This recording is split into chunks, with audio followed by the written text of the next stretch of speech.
مساجد میں ایک خاص اہتمام کے ساتھ اس گھڑی میں بڑی عقیدتوں کا اظہار کرتے ہوئے نبی پاک علیہ الصلاۃ والسلام کی تعظیم کے لیے قیام بھی کرتے ہیں، صلاۃ والسلام بھی پیش کرتے ہیں۔ سبحان اللہ، جس سہانی گھڑی چمکا طیبہ کا چاند، اس دل افروز ساعت پہ لاکھوں سلام۔ سبحان اللہ۔ آج ہمارے ساتھ مفتیان کرام میں سے شیخ الحدیث مفتی محمد حسان اتاری صاحب اور مفتی محمد جمیل اتاری صاحب تشریف فرمائیں۔ آپ دونوں کو خوش آمدید کہتے ہیں۔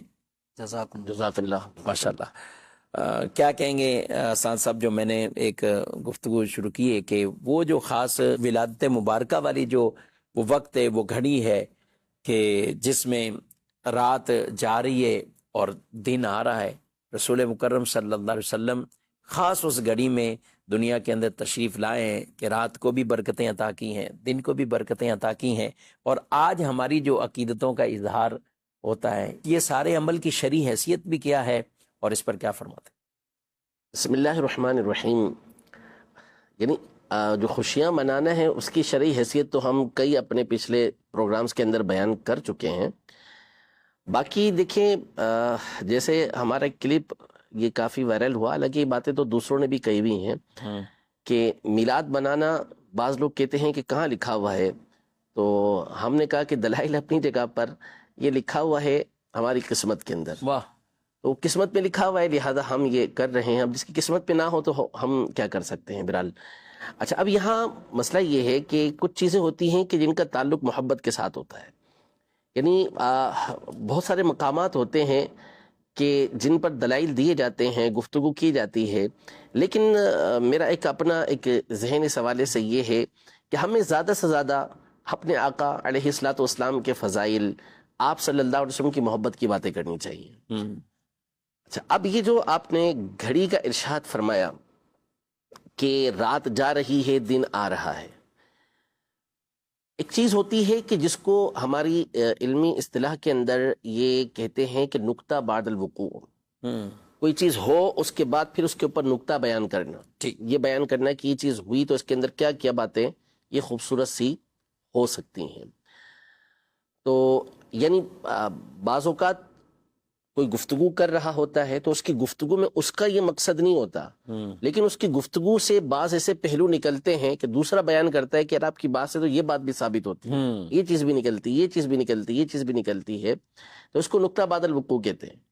نبی پاک صلی اللہ تعالیٰ علیہ وآلہ وسلم کی جو ولادت کی گھڑیاں ہیں، علماء نے اس کو بڑے اہتمام کے ساتھ بیان کیا اور بڑی خوبصورتی کے ساتھ بیان کیا ہے اور دلائل کے ساتھ بھی بیان کیا ہے، اور اصل اس کے اندر حضور پاک صلی اللہ علیہ وسلم کی محبت ہے۔ جیسے مثال کے طور پر، اب یہ ایک تخیل ہے، ایک خیال ہے، جس کو باقاعدہ اکابر علماء نے بیان کیا کہ رات اور دن آپس میں یہ تنازع کر رہے ہیں کہ حضور علیہ الصلوۃ والسلام کی ولادت مجھ میں ہو۔ رات کہتی ہے کہ مجھ میں ولادت ہونی چاہیے، دن کہتا ہے کہ مجھ میں ولادت ہونی چاہیے۔ اللہ پاک نے دونوں کو یہ شرف دیا کہ رات جا رہی ہے، دن آ رہا ہے، اور اس میں اشارہ تھا کہ حضور پاک صلی اللہ علیہ وسلم کی آمد کے وقت دنیا میں شرک و کفر کا اندھیرا چھایا ہوا تھا، رات چھائی ہوئی تھی، لیکن جیسے ہی حضور پاک صلی اللہ علیہ وسلم تشریف لے کر آئے، ہر طرف روشنی ہی روشنی پھیل گئی۔ پھر اس کے بعد امام ابن امیر الحاج اپنی کتاب المدخل میں، یہ بہت بڑے عالم گزرے ہیں اور ان کی کتاب المدخل بڑی معروف ہے، مصر کے اندر ان کا مزار ہے اور یہ 7ویں صدی ہجری کے عالم ہیں۔ انہوں نے المدخل کتاب کے اندر ایک بات ذکر کی کہ جیسے صحیح مسلم شریف کی حدیث مبارکہ کے اندر یہ ہے کہ جمعہ کے دن حضرت آدم علیہ السلام کی ولادت ہوئی، جمعہ کے دن ہی آپ جو ہے وہ دنیا سے رخصت ہوئے، کہ جمعے کے دن ایک گھڑی ہوتی ہے کہ جس میں بندہ کھڑے ہو کر جو اللہ پاک کی بارگاہ میں دعا کر رہا ہوتا ہے، اللہ پاک اس کی دعا کو قبول فرماتا ہے۔ یعنی نماز کے انتظار میں بندہ ہے موجود اور اللہ پاک کی بارگاہ میں دعا کر رہا ہے، تو ایک ایسی گھڑی ہوتی ہے کہ اس گھڑی میں اگر بندہ دعا کر لے تو اللہ تبارک و تعالیٰ اس کی اس دعا کو قبول فرماتا ہے۔ اس کی وجہ یہ بیان کی کہ یہ جو وقت ہے یہ عصر کا آخری وقت ہے۔ بی بی فاطمہ زہرا طیبہ طاہرہ سیدہ کائنات رضی اللہ تعالی عنہا خاص اس وقت میں دعا کا اہتمام کرتی تھی۔ عصر کے آخری وقت میں جب گھڑیاں کچھ رہ جاتی تھیں تو آپ اللہ کی بارگاہ میں بڑے اہتمام کے ساتھ دعا کیا کرتی تھیں۔ اس پر لکھتے ہیں صاحب مدخل، فرماتے ہیں کہ اصل یہ ہے کہ اس وقت میں دعا اس لیے قبول ہوتی ہے کہ اللہ پاک نے اسی گھڑی کے اندر، یعنی جمعہ کے دن حضرت آدم علیہ السلام کی ولادت ہوئی اور اسی گھڑی کے اندر حضرت آدم علیہ السلام کو پیدا فرمایا۔ ان کی پیدائش کی برکت سے اس وقت کے اندر یہ برکت آئی کہ اس وقت جو دعا کی جائے اللہ پاک قبول فرماتا۔ وہ اللہ کے نبی تھے، ابو البشر ہیں، اللہ پاک نے خاص اپنی روح ان کے اندر پھونکی، ان کو اپنے دست قدرت سے پیدا فرمایا، اللہ پاک نے فرشتوں کو ان کے سامنے سجدے میں جھکایا، اتنی بڑی ہستی ہیں۔ تو یہ جب پیدا ہوئے تو وہ گھڑی برکت والی ہوئی۔ اب اس میں جو اللہ کی بارگاہ میں دعا کی جائے اللہ پاک اس دعا کو قبول فرماتا ہے۔ امام ابن امیر الحاج رحمۃ اللہ تعالی علیہ یہ ارشاد فرماتے ہیں کہ جب آدم علیہ السلام پیدا ہوں اس گھڑی میں اللہ پاک برکت عطا فرمائے، تو جو آدم علیہ السلام کے بھی آقا ہیں، سبحان اللہ، جو سید الانبیاء ہیں، جو سید البشر ہیں، جو سید الخلق ہیں، علی الاطلاق اللہ پاک کی مخلوق میں سب سے افضل و اعلیٰ اور سب سے ببرکت ہیں، تو جس گھڑی میں وہ پیدا ہوئے اس گھڑی میں اگر اللہ کی بارگاہ میں دعا کی جائے گی تو دعا کیوں قبول نہیں ہوگی؟ واہ واہ واہ، یعنی وہ گھڑیاں ایسی ہیں کہ جو برکت والی ہیں۔ یہ علماء اہل سنت کا ایک انداز ہے کہ ایسی محبت والی باتیں وہ نکال کے آگے بیان کرتے ہیں۔ ظاہر ہے کہ اس میں کوئی خلاف شرع بات نہیں ہے، ٹھیک، محبت والی بات ہے، شریعت مطہرہ کے عین اصولوں کے مطابق۔ مفتی مدیار خانیمی رحمۃ اللہ تعالی نے اس پر مزید لکھا کہ جیسے احادیث طیبہ میں موجود ہے کہ رات بھر ندا ہو رہی ہوتی ہے اور بالخصوص جو سحر کا وقت ہوتا ہے، آخری لمحات ہوتے ہیں، اس میں جب بندہ اللہ کی بارگاہ میں دعا کرتا ہے تو دعا جلدی قبول ہوتی ہے۔ تو یہ وجہ یہی ہے کہ اس وقت نبی پاک صلی اللہ علیہ وسلم دنیا میں تشریف لانا تھا، تو ہر رات اللہ پاک نے اس گھڑی کے اندر جو ہے وہ برکت عطا فرما دی ہے۔ تو جس سہانی گھڑی چمکا طیبہ کا چاند، یعنی جس سہانی، جس خوبصورت گھڑی میں، پیاری گھڑی کے اندر طیبہ کا چاند یعنی نبی پاک صلی اللہ علیہ وسلم چمکے، اس دل افروز ساعت پہ لاکھوں سلام۔ دل کو جو ہے وہ جلا دینے والی، دل کو برکت دینے والی، خوشی دینے والی جو گھڑی ہے اس پر لاکھوں سلام۔ کیا بات ہے، سبحان اللہ۔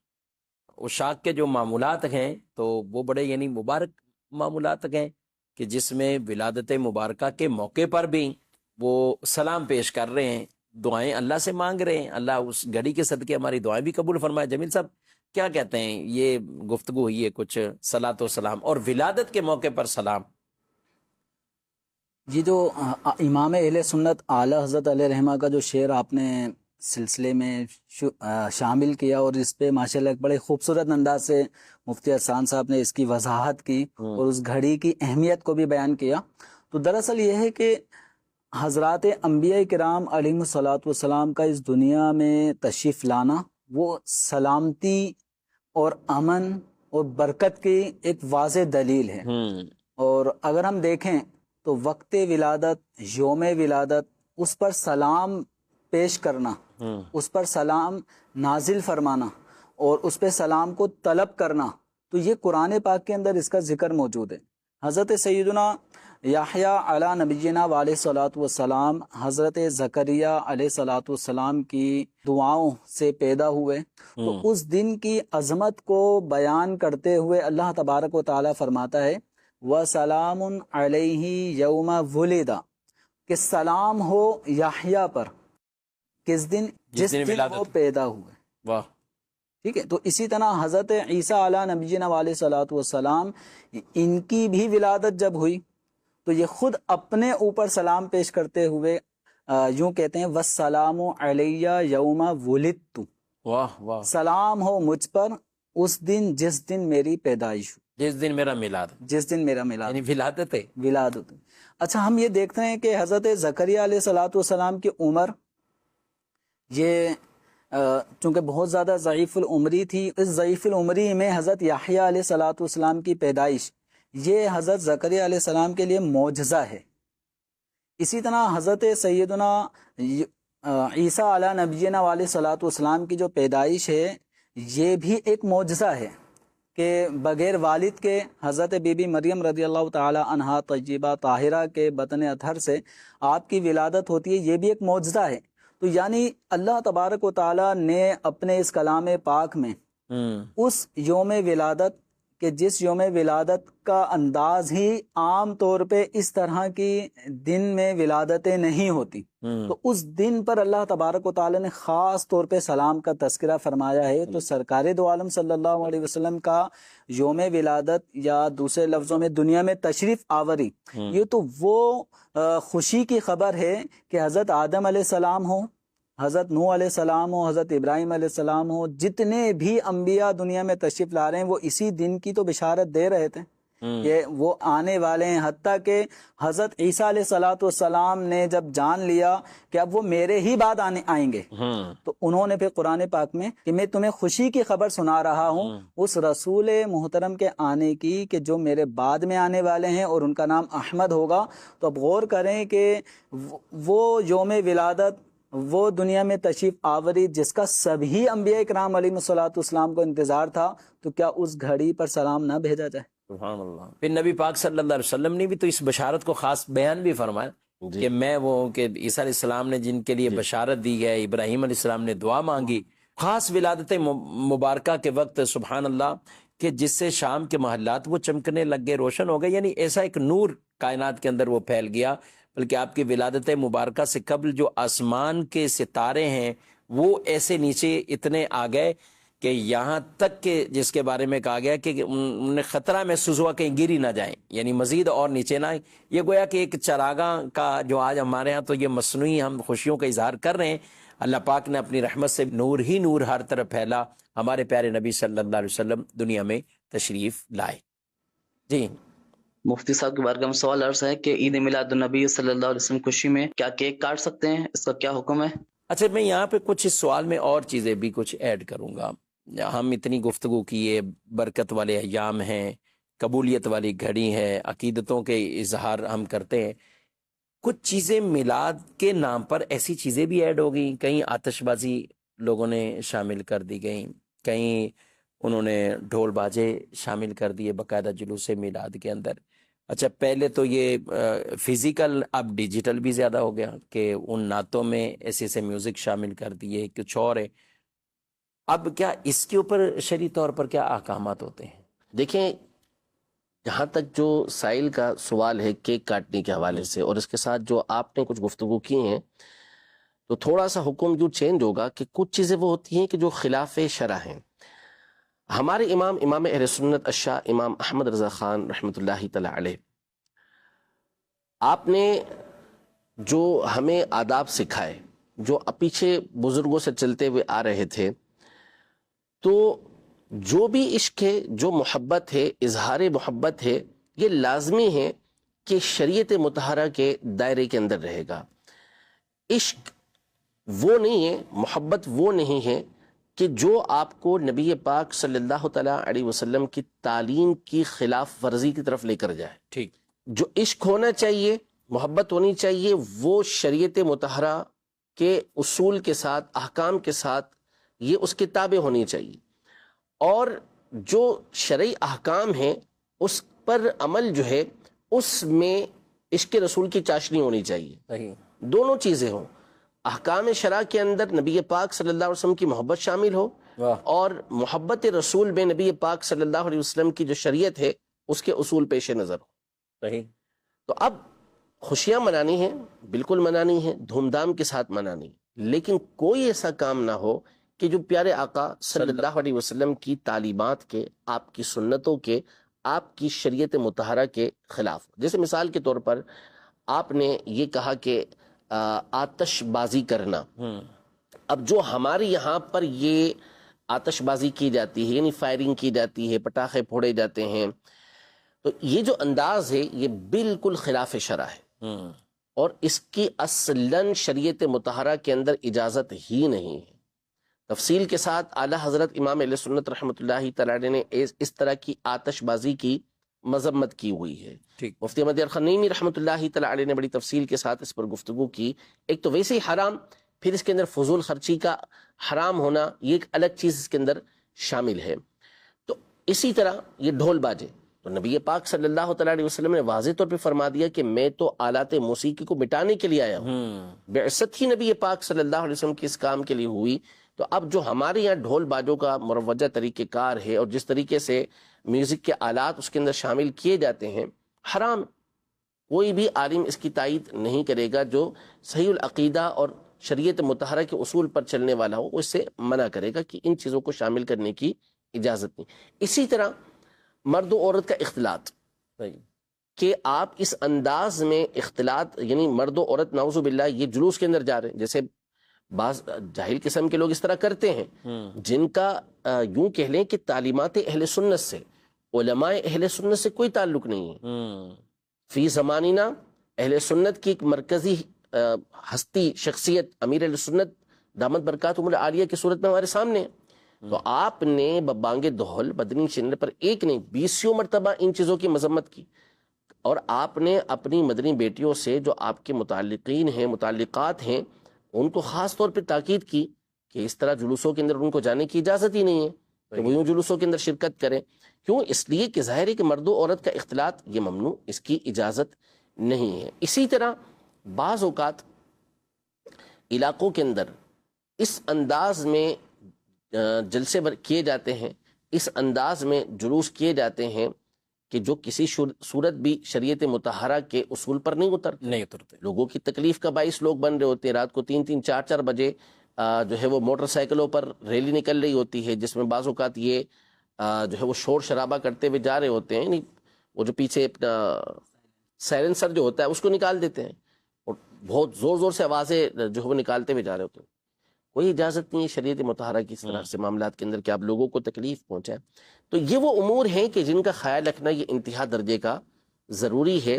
یہ ایک تو اپنی ذات کے لیے کہ آپ نبی پاک صلی اللہ علیہ وسلم کا میلاد منا رہے ہیں، تو لہذا ان کی شریعت کے اصولوں کا پاس رکھنا یہ ہر ایک کے لیے ضروری ہے، یعنی محبت کا تقاضا یہ ہے کہ آپ ان کی شریعت مطہرہ کے مطابق ہی یہ کام کریں گے۔ دوسرا، اس طرح کے کاموں کی وجہ سے بکثرت ایسا ہوتا ہے کہ جو لوگ نبی پاک صلی اللہ تعالیٰ علیہ وآلہ وسلم کی میلاد کی مخالفت کرتے ہیں، کسی بھی انداز میں کرتے ہیں، تو ایسے لوگوں کو اس طرح کی چیزیں یہ بہانے کے طور پر ملتی ہیں، اور وہ دوسروں کو متنفر کرنے کے لیے، دور کرنے کے لیے اس طرح کی چیزوں کو دکھا رہے ہوتے ہیں، اور یہ خیانت ہوتی ہے کیونکہ ان کو معلوم ہوتا ہے کہ اصل تعلیمات کا ان سے کوئی تعلق نہیں ہے، اور علماء واضح منع بھی کرتے ہیں، فتاوی بھی موجود ہیں۔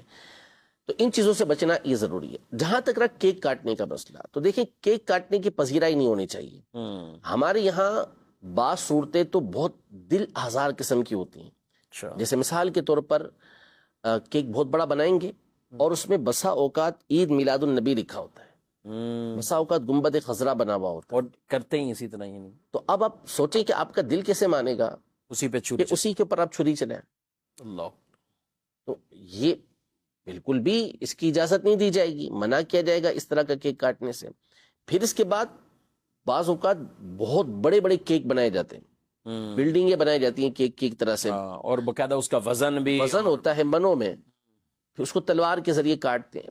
اب ٹھیک ہے چلو کاٹ لیا سب کچھ، لیکن اس کے بعد جو اس کا حال ہوتا ہے، جس انداز میں اس کو لوگ چھینا چھپٹی کرتے ہیں، اور پھر جس چیز کو آپ نے نبی پاک صلی اللہ علیہ وسلم کی طرف منسوب کیا تھا وہ برکت والی چیز ہوئی، اب وہ ادھر کہیں یہاں ہے تو کہیں یہاں رکھا ہے، تو کہیں اس کے ذرات کہاں جا رہے ہیں تو کہیں کہاں جا رہے ہیں، اس کا کوئی لحاظ نہیں کیا جا رہا ہوتا ہے۔ اسی لیے امیر سنت دامت برکاتہم العالیہ نے فرمایا کہ میں اس کی پذیرائی نہیں کرتا، صحیح کہ اس کی پذیرائی ہونی نہیں چاہیے، کہ کاٹنا اپنی جگہ پہ درست بھی ہو سکتا ہے، کہ کیک کاٹنا اپنی جگہ پر ٹھیک بھی ہو سکتا ہے، کہ کاٹا جا سکتا ہے، لیکن آپ میں سے 1000 میں سے ایک ہوگا جو اس کی احتیاط کر سکے، ورنہ عام طور پہ لوگ ایسی چیزوں کی احتیاط نہیں کرتے۔ تو اس لیے اس میں گریز کرنا اور احتیاط برتنا یہی بندے کے لیے ضروری ہے، اہم ہے۔ جی ماشاءاللہ، بہت زیادہ احتیاطیں بھی بیان ہوئی، احکام شریعت بھی بیان ہوئے۔ ہمیں میلاد ضرور منانا ہے، لیکن جو چیزیں منع ہیں یا جن چیزوں کو بطور خاص گناہ اور حرام کے زمرے میں بیان کیا گیا ہے، ان تمام تر چیزوں سے ہمیں خود بھی بچنا ہے، اور جلوس میلاد میں بھی جائیں بڑے احترام کے ساتھ جائیں، اور اسی طرح جو بھی محافل ہیں ان میں شریعت کے احکامات یہ بھی ہمارے پیش نظر ہر وقت رہنے چاہیے. جن چیزوں سے منع کیا گیا ہے ہمیں ان سے ضرور رکنا ہے, تبھی ہمیں کما حق میلاد کا فیضان بھی ملے گا, اور نبی پاک صلی اللہ علیہ وسلم راضی ہوں گے کہ جس وجہ سے آدمی نے ان کے شریعت کے مطابق جب عمل کیا ہے تو یقیناً وہ اپنے نبی صلی اللہ علیہ وسلم کی رضا پانے میں بھی کامیاب ہوگا. مزید سوال. میرا سوال یہ ہے، ربیع الاول میں کھانا تقسیم کرتے وقت کیا نیت کریں؟ جی جمیل صاحب، کیک پر اور دیگر گفتگو ہوئی ہے، کھانا بھی تقسیم ہوتا ہے. تو کھانا تقسیم کرنا میلاد کی خوشی میں اس کی کیا شرعی حیثیت ہے، اور نیت بھی بتا دیں، کرنا کیا چاہیے اس میں بھی تھوڑا سا. کھانا کھلانا، مسلمانوں کو دوسروں کو کھانا کھلانا، تو یہ ایک افضل اسلام کا ایک حصہ ہے. یعنی دین اسلام میں اس کو ایک بہترین عمل قرار دیا ہے. تو اگر ہم قرآنی آیات کو دیکھیں تو قرآنی آیات کے اندر بھی کھانا کھلانے کے عمل کی پذیرائی آئی ہے. وَيُطْعِمُونَ الطَّعَامَ عَلَىٰ حُبِّهِ مِسْكِينًا وَيَتِيمًا وَأَسِيرًا، کہ اللہ کی محبت میں کھانا کھلاتے ہیں مسکین کو، یتیم کو، قیدی کو. تو یعنی غربا، مساکین، ان کا خیال رکھنا اور ان کو کھانا کھلانا اللہ کی محبت میں اللہ تعالیٰ نے اس عمل کی پذیرائی فرمائی. اور جو کھانا نہیں کھلاتے ان کی مذمت بھی قرآن پاک کے اندر کی گئی ہے کہ یہ مسکینوں کو کھانا کھلانے پر ابھارتے نہیں ہیں، برانگیختہ نہیں کرتے، ترغیب نہیں دلاتے. تو یہ جو کھانا کھلانے کا عمل ہے دین اسلام میں اس کی ایک اہمیت ہے. اور اس اب جو میلاد شریف کا موقع ہے تو دیگر مواقع پر پورے سال جو کھانا کھلانے کے عادی ہیں پورے سال ہی کھلاتے رہتے ہیں، لیکن ایک ایونٹ یہ جب آتا ہے کہ سرکار دو عالم صلی اللہ علیہ وسلم کی ولادت کا موقع، اس موقع پر بالخصوص مسلمانوں کو لنگر کھلانا، تقسیم کرنا، اور اس کا بھی اہتمام الحمدللہ مسلمانوں کے اندر پایا جاتا ہے. تو یہ جو عمل ہے یہ بلا شبہ جائز، مستحسن، بلکہ ایک یوں سمجھیں کہ ایک موقع پر شاہ ولی اللہ محدث دہلوی رحمۃ اللہ علیہ کے والد گرامی شاہ عبد الرحیم محدث دہلوی رحمۃ اللہ علیہ، جو باقاعدہ میلاد مصطفیٰ صلی اللہ علیہ وسلم کے موقع پر کھانے کا اہتمام کیا کرتے تھے.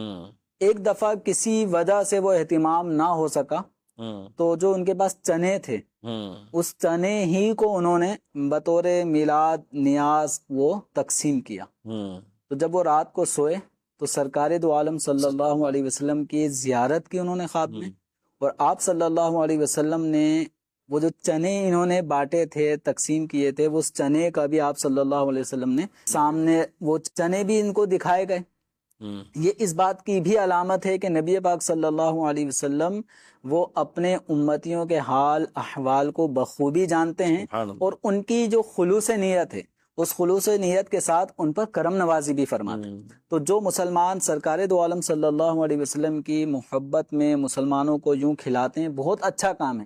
لیکن اس اچھے کام میں مزید اس اچھے کام کو اور اچھا کرنے کے لیے ہمیں مزید اہتمام کرنا چاہیے. اس میں سے ایک طریقہ یہ ہے کہ کھانا کھلانے کے لیے باقاعدہ اگر کوئی جگہ ہو، ایسی کوئی جگہ کا اہتمام کریں جہاں پر مسلمانوں کو بٹھا کر کھانا کھلایا جا رہا ہو. یا ایک صورت یہ ہے کہ جو آپ نے کھانے کا اہتمام کیا ہے اس کی تھیلیاں بنا کر آپ اپنے محلے میں گھر گھر اس کو تقسیم کریں. کچھ تھیلیوں میں کرتے ہیں، کچھ اچھے خوبصورت باکس بھی لے لیتے ہیں. تو اس طرح سے یہ کھلانے کا کام کریں تاکہ یہ رزق جس مقصد کے لیے آپ نے اہتمام کیا ہے اس مقصد تک پورا ہو. اچھا، بعض نادان کیا کرتے ہیں کہ وہ ٹرک میں ان کا جو بھی لنگر بانٹنے کا سامان ہے تو وہ اس کے اندر تھیلیاں انہوں نے بہت ساری بنائی ہوئی ہوتی ہیں. جلوس میلاد میں جو شرکا ہیں ان میں وہ تقسیم بھی کر رہے ہوتے ہیں، لیکن تقسیم کرنے کا انداز وہ تھیلی اٹھائی پھینکتے ہیں، تھرو کرتے ہیں. اس کے اندر کیا ہوتا ہے کہ کوئی 10 آدمی ہیں اور ان کی طرف ایک چیز آ رہی ہے تو اب جس کے بھی ہاتھ میں آئے گی اگر بخیر و عافیت آ گئی تو وہ سلامت رہی، ورنہ کیا ہوتا ہے کہ وہ تھیلی کئی ہاتھوں میں آ کے پھٹ جاتی ہے اور چاول ضائع ہوتے ہیں. یعنی اس طرح کی جو بھی ہیں، ظاہر ہے آپ ایک اچھی نیت سے اور نیاز کی نیت سے تو مبارک کھانا ہے، وہ چاہے طعام ہو، کھانا ہو، بریانی ہو، یا پھر کوئی اور بسکٹ ہیں، کچھ اور چیزیں ہیں، تو یہ پھینکنے والا سلسلہ بھی ناظرین بالکل نہیں ہونا چاہیے. ان چیزوں کا خیال رکھنا چاہیے. ساتھ ساتھ بات چیز جب چلی ہے تو انہوں نے حوالہ بھی دیا، شاہ ولی اللہ صاحب کے والد گرامی کا حوالہ بھی دیا انہوں نے. تو پھر ہوتا ہے کہ صحابہ بھی تو اتنے سال رہے ہیں، صحابہ کو بھی تو پتہ تھا اور انہوں نے تو نہیں اپنی زندگی میں کیا. کیا کہیں گے آپ اس کو؟ سوال تو ہم پہلے یہ کریں گے کہ آپ یہ بتائیں کہ آپ کو کیسے معلوم ہوا کہ صحابہ نے نہیں کیا. اچھا، یوں بھی تو سوال ہو سکتا ہے نا. کہیں گے کتابوں میں نہیں لکھا ہوا. نہ لکھا ہونا اس بات کی دلیل ہے کہ نہیں کیا. آپ کو کیسے پتا چلا؟ یا آپ کو کوئی الہام ہوا ہے، اس نے آ کے بتایا کہ صحابہ نے ایسا نہیں کیا. ٹھیک ہے، پہلے تو یہ بتائیے. صحیح. چلے، یہ تو بطور تفنن ہو گیا. دوسری بات یہ ہے کہ صحابہ نے جو اصول دیے ہیں نبی پاک صلی اللہ علیہ وسلم کی تعلیم کی روشنی میں، اس سے ان چیزوں کی یہ وضاحت ہو جاتی. اب جیسے مثال کے طور پر سیدنا عمر رضی اللہ تعالی عنہ نے سورہ بقرہ ختم کی نبی پاک صلی اللہ علیہ وسلم کی بارگاہ میں. اس کے بعد آپ نے باقاعدہ اونٹ ذبح کیا اور اس کا گوشت تقسیم کیا. اب کوئی کہے کہ نبی پاک صلی اللہ علیہ وسلم نے تو ایسا نہیں کیا تھا. آپ نے سورہ بقرہ پڑھائی، آپ پر نازل ہوئی، آپ نے تو ایسا نہیں کیا. کوئی کہ حضرت ابو بکر رضی اللہ تعالیٰ عنہ نے بھی تو پڑھی، وہ تو حضرت عمر رضی اللہ تعالیٰ عنہ سے بڑے مرتبے والے ہیں، تو انہوں نے نہیں کیا. اس کا مطلب یہ ہوا کہ یہ کوئی دلیل نہیں ہے کسی کا نہ کرنا. نبی پاک صلی اللہ علیہ وسلم نے جس بات کا حکم دیا وہ کرنا ضروری ہوتا ہے، جس بات سے منع کیا اس سے رکنا ضروری ہوتا ہے. یہ کہیں پر بھی دلیل نہیں ہے کہ جو کام نبی پاک صلی اللہ علیہ وسلم نے نہ کیا ہو یا نبی پاک صلی اللہ تعالیٰ علیہ وسلم کے صحابہ نے نہ کیا ہو، وہ کام کرنا یہ جائز نہیں ہوتا. ایسا نہیں. وما آتاکم الرسول فخذوہ وما نہاکم عنہ فانتہوا. جو تمہیں رسول دیں اسے لے لو، جس سے منع کریں اس سے رک جاؤ. باقی اگر وہ نبی پاک صلی اللہ علیہ وسلم کے طریقہ کار کی مخالفت ہوتی ہے، اس میں حضور پاک صلی اللہ علیہ وسلم کی سنت اس سے اٹھتی ہو، سنت کے اندر تبدیلی آتی ہو، تو آپ کہیں گے کہ ہاں نبی پاک صلی اللہ علیہ وسلم نے یہ نہیں کیا اور آپ کے کرنے کی وجہ سے ہو یہ رہا ہے کہ جو نبی پاک صلی اللہ علیہ وسلم کا طریقہ کار تھا وہ تبدیل ہو گیا. تو یہاں کوئی تبدیلی نہیں ہو رہی. ایسی کوئی بات نہیں ہے کہ کھانا کھلانے کی وجہ سے نبی پاک صلی اللہ علیہ وسلم کی سنت کے اندر کوئی تبدیلی آ رہی ہو. آپ علیہ الصلوۃ والسلام کی عمومی زندگی کے اندر یہ ساری چیزیں موجود تھیں. تو کئی ایسے امور ہیں کہ جو صحابہ کرام علیہم رضوان نے نہیں کیے، لیکن بعد کی امت دینی کام وہ کرتی رہی ہے. ایک مشہور مثال ہم نے پہلے بھی کئی مرتبہ دی ہے. امام بخاری رحمۃ اللہ تعالی علیہ، جن کی ولادت جو ہے وہ سن 194 ہجری کے اندر ہوئی، 194 کے اندر. نہ آپ تابعی ہیں نہ آپ تبع تابعی ہیں، آپ ان کے بھی بات کے. آپ نے جو عظیم الشان کتاب تحریر کی بخاری شریف، یہ بخاری شریف آپ نے 16 سال کے عرصے میں لکھی. صحیح. اس بخاری شریف کو لکھتے ہوئے امام بخاری کا جو انداز تھا وہ یہ تھا کہ ہر حدیث کو لکھنے سے پہلے غسل فرماتے، اللہ، پھر اس کے بعد 2 رکعت نماز پڑھتے. پھر اس کے ہاں جبھی تو 16 سال لگے نا. پھر اس کے بعد آپ استخارہ کرتے اور اس کے بعد اپنی کتاب کے اندر اس حدیث پاک کو لکھتے. تو اب سوال یہ پیدا ہوتا ہے کہ یہ والا کام امام بخاری سے پہلے کس تابعی نے کیا؟ حدیث بیان کرنے کے لیے یا لکھنے کے لیے یہ انداز دکھا. یہ دین تھا یا نہیں تھا؟ دین تھا. یہ دینی کام ہوا، یہ دنیاوی کام نہیں ہے. جو بعض لوگ رد کر دیتے نا کہ آپ دنیاوی مثالیں دیتے ہیں، حالانکہ وہ دنیاوی مثالیں نہیں ہوتی، وہ دینی بھی ہوتی ہیں. ہم ہی پوچھ رہے ہیں آپ سے کہ آپ بتائیے کہ کس نے امام بخاری رحمۃ اللہ تعالی سے پہلے یہ کام کیا؟ کوئی نہیں ملے گا. پھر اس کے بعد پھر آپ اس پر کوئی یہ سوال کر لے کہ آپ کیسے کہہ سکتے ہیں کہ کوئی نہیں ملے گا؟ تو ہم یہی کہیں گے جیسے آپ وہاں کہہ رہے تھے ویسے ہم یہاں پر کہہ رہے ہیں. اور یہ علماء نے واضح طور پر لکھا ہے کہ امام بخاری کا وہ انداز تھا کہ جس کی وجہ سے اللہ پاک نے بخاری شریف کے اندر برکت رکھی ہے. کس تابعی نے ایسا کیا؟ تبع تابعی نے ایسا کیا؟ نہیں ملے گا. کس تابعی نے ایسا کیا؟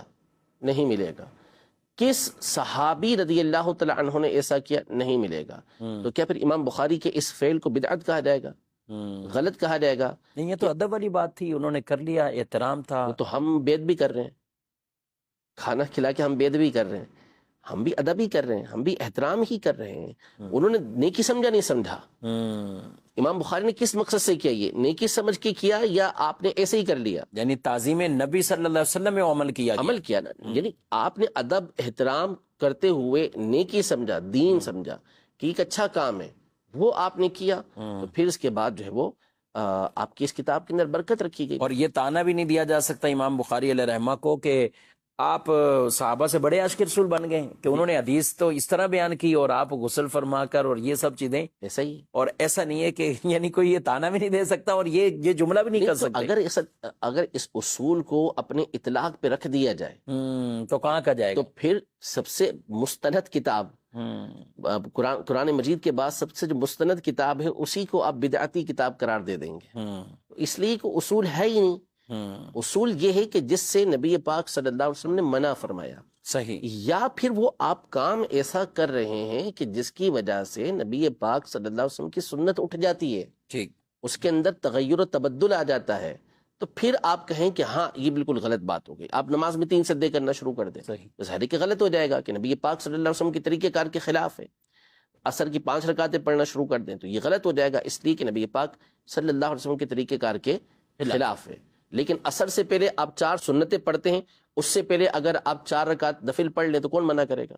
صحیح. حالانکہ وہ نبی پاک صلی اللہ علیہ وسلم سے ثابت نہیں، لیکن اگر کوئی اللہ کی عبادت کے لیے نفل پڑھ رہا ہے تو اس میں کیا حرج ہے؟ کچھ بھی مسئلہ نہیں ہے. اس موضوع پر کئی مرتبہ گفتگو ہوئی ہے اور الحمدللہ مدنی مذاکروں میں بھی یہ موضوع اور اس طرح کی گفتگو ہوتی ہے. قبلہ شیخ طریقت امیر اہل سنت دامت برکاتہم العالیہ بھی جوابات ارشاد فرماتے ہیں. دارالحکومت اہل سنت کے بڑے تفصیلی فتاوی جات بھی اس موضوع پر موجود ہیں. اس ویب سائٹ کا وزٹ کریں اور تحریری طور پر بھی انشاءاللہ آپ کو وہ مواد ملے گا اور آپ کہیں فتویٰ بھیجنا بھی چاہیں گے تو بآسانی آپ اسے ڈاؤن لوڈ کر کے اسے بھیج بھی سکتے ہیں. مزید دارالحکومت اہل سنت کا یہ نمبر اپنے پاس رکھیے اور اس نمبر پر آپ دینی شرعی جو بھی آپ کس طرح کے مسائل ہوں، عقائد سے متعلق ہوں یا میلاد سے متعلق ہوں، معمولات اہل سنت سے متعلق ہوں یا عام روزمرہ زندگی کے اندر کے جو شرعی فقہی سوالات آپ نے پوچھنے ہوتے ہیں تو اس نمبر پر آپ رابطہ کیجئے تو انشاءاللہ آپ کی یہ بھی رہنمائی کرتی جائے گی. مزید سوال. میرا نام فیضان رضا ہے اور میرا سوال یہ ہے ربیع الاول کے جلوس میں آتش بازی کرنا کیسا؟ تو اس کا جواب تو تفصیلی سے دیا جا چکا ہے. چاہے وہ 12 ربیع الاول شریف کی شب ہو یا جلوس میلاد ہو یا عام محافل میں کہیں، تو اس طرح کی آتش بازیاں کرنا اس کی شرعاً اجازت نہیں ہے، یہ ناجائز ہے. اور بعض تو نادان فائرنگ کرنا شروع کر دیتے ہیں اور وہ بھی عمل ٹھیک نہیں، شرعاً وہ بھی ناجائز ہے. قانونی طور پر بھی پکڑ دکڑ اور اس کی گرفت ہے، اس کی ممانت ہے. تو لہذا یہ اعمال ان چیزوں میں نہ شامل کیے جائیں. یہ ایک حافل کا ایک مبارک عمل ہے تو اس کو مبارک برکت والا ہی رہنا چاہیے کہ اس میں عقیدتوں کے ساتھ آئیں. یہ آتش بازی کی نمود و نمائش کرنے کی یہ اس طرح کی کوئی شرعاً نہ اجازت ہے اور نہ یہ عمل کرنا چاہیے. شفیق صاحب، اب ہم سوال سائلین کے ہماری طرف تو آپ بڑھا دیتے ہیں، تو ایک سوال میں آپ کی طرف بڑھا رہا ہوں. اور چونکہ الحمدللہ 12 ربیع الاول شریف کو عاشقان رسول پیارے آقا صلی اللہ علیہ وسلم کی عقیدت، محبت اور جشن ولادت کی خوشی میں جلوس میلاد کرتے ہیں، تو اس جلوس میلاد کی بھی کوئی شرعی حیثیت ہے؟ اچھا، اسی طرح اس سوال کے ساتھ ساتھ ایک سوال اور کہ کیا 12 ربیع الاول کو روزہ رکھ کر بھی عید میلاد النبی منائی جا سکتی ہے؟ نبی پاک علیہ الصلوۃ والسلام کے مبارک معمولات میں سے کہ آپ پیر شریف کو روزہ رکھتے تھے. جب پوچھا گیا تو آپ نے فرمایا ہے کہ پیر کو روزہ، اس کی جو وجہ بیان فرمائی کہ اس میں میری ولادت مبارکہ ہوئی ہے، تو نبی پاک علیہ السلام ہر پیر کو روزہ رکھ کر اپنا میلاد شریف وہ مناتے تھے، ولادت مبارکہ مناتے تھے. تو شاہکان رسول میں بھی الحمدللہ ایسے کئی تعداد ہے کہ جو پورا سال ہی یہ والی سنت بھی ادا کرتے ہیں اور پیر شریف کا روزہ رکھ کر میلاد کرتے ہیں. یہ بھی کرنا چاہیے. ولادت کی خوشی میں ہمیں روزہ بھی خاص طور پر پیر شریف کا وہ رکھنا چاہیے. حدیث کے اندر اس کا تذکرہ موجود ہے. جہاں تک تعلق صحابہ کرام علیہ مردوان نے جلوس، تو نبی پاک صلی اللہ علیہ وآلہ وسلم کی آپ کی آمد پر جلوس میلاد کرنا اور باقاعدہ باہر نکل آنا اور اس طرح حضور صلی اللہ علیہ وسلم کی آمد اور مرحبا کے نعرے لگانا، یہ بھی یقیناً ایک مبارک عمل ہے. صحابہ کرام علیہ مردوان نے نبی پاک علیہ الصلوۃ والسلام جب مدینہ منورہ آئے تو یہ ایک جلوس والی کیفیات، اپنے دستاروں کو نیزوں پر جھنڈے بنا کر، اور یہ ایک اور یعنی ایک جلوس تو ہے اور اس کے ساتھ ساتھ ایک پرچم بھی گویا کہ بن گئے، اور یوں آپ کی شایان شان طریقے سے ایک جلوس کی صورت میں مدینہ منورہ تشریف آوری ہوئی. مدینہ منورہ کے لوگ سبحان اللہ کوئی مکانوں کے چھتوں پر اور کوئی گلیوں بازاروں میں یعنی نکل کر اور ان کا ایک ہی نعرہ فینادون یا محمد یا رسول اللہ، نبی پاک علیہ السلام کو خوش آمدید بھی، مرحبا بھی کہتے ہیں اور یا محمد یا رسول اللہ کے نعرے بھی لگاتے ہیں۔ تو بالکل ادب احترام کے ساتھ ہمیں بھی جلوس میلاد میں بھی جانا ہے، اور اس جلوس میلاد کے شرعی پورے تقاضے کرتے ہوئے تو نبی پاک علیہ السلام سے یہ بھی محبتوں اور عقیدتوں کا اظہار کرنا بالکل جائز ہے۔ اچھا، ایک سوال اس میں مزید ایڈ کروں گا، جی، چونکہ جلوس میلاد ہے تو کیا یہ صرف پاکستان اور ہندوستان میں ہی ہوتا ہے؟ ہرگز نہیں ہے، یہ پہلے تو تھا ایسا کہ پاکستان اور ہندوستان میں لوگوں نے ایسا مشہور کرنے کی کوشش کی کہ اعلیٰ حضرت علیہ رحمہ نے یہ دیا ہے اور اس کو 108 سال یا 100 سال ہوئے ہیں یہ چیزیں پھیلی ہوئی ہیں۔ اب تو سوشل میڈیا ہے، اور سوشل میڈیا پر یوٹیوب پر جا کر یا کہیں بھی دنیا بھر کے ایسے مناظر آتے ہیں، عرب دنیا کے آتے گئے، وہ نبی پاک صلی اللہ علیہ وسلم سے کتنی عقیدتوں کا اظہار کرتے گئے۔ اگر ہم مدنی چینل کو دیکھیں تو مدنی چینل نے تو الحمدللہ یہ ساری دنیا کے جو جلوس ہیں ان کو اچھی طریقے سے کور کر کے دکھایا ہے۔ جی الحمدللہ۔ یمن کے اندر جو ہوتا ہے تو بہت بڑا وہ جلوس ہو رہا ہوتا ہے، جلسہ ہو رہا ہوتا ہے، یعنی اس کی مثال نہیں ہوتی، اتنا بڑا وہاں پہ منظر ہم دیکھتے ہیں۔ اسی طرح بہت سارے اور مقامات ہیں، مصر کا جلوس ہمارے سامنے موجود ہے، اور قدیم بعض جو ویڈیوز اس دور کی مل سکیں تو وہ اس کے اندر موجود ہیں۔ تو ایسا نہیں ہے کہ یہ صرف پاک و ہند کے اندر ہوتا ہو، اور بالفرض پاک و ہند میں بھی ہوتا ہے تو بھائی جب دلیل سے ثابت ہو گیا کہ ٹھیک ہے یار آپ کے بڑوں کے جلوس بھی تو نکلتے ہی نا، یعنی آپ 50 گاڑیاں 100 گاڑیاں لے کے، سیاسی نہیں دینی افراد لے کے جا رہے ہوتے، اور باقاعدہ ان کا پروٹوکول دکھایا جاتا ہے، اور وہ بعد میں کہتے ہیں کہ دیکھو ان کی کیسی عزت ہے اور کیسا احترام ہے، کہ کیا کسی وزیر کا ہوگا، کیا کسی صدر کا ہوگا، اور لوگ کس طرح سے احترام۔ تو بھائی جب آپ کا جلوس نکل سکتا ہے تو پھر نبی پاک صلی اللہ علیہ وسلم کی آمد پر کیوں جلوس نہیں نکل سکتا؟ اچھا، ایک دفعہ ایسے ہی یعنی 12 ربیع الاول کے بعد آگے ربیع ثانی تو بغداد شریف حاضری ہوئی، تو جیسے ہوتا نا کہ کچھ پرچم لگے ہوئے رہنا، کچھ بینر لگے ہوئے رہنا، تو باقاعدہ نبی پاک علیہ السلام کے آمد کے بالکل وہ جگہ تو جگہ وہاں کہتے پہ تھے اشتہارات ہیں نا۔ قدوتنا محمد، ہاں، بغداد شریف کے اندر تو ساتھ خاص یہ کہ قدوتنا محمد، یعنی محمد صلی اللہ علیہ وسلم ہمارے پیشوا رہنما ہیں۔ سبحان اللہ۔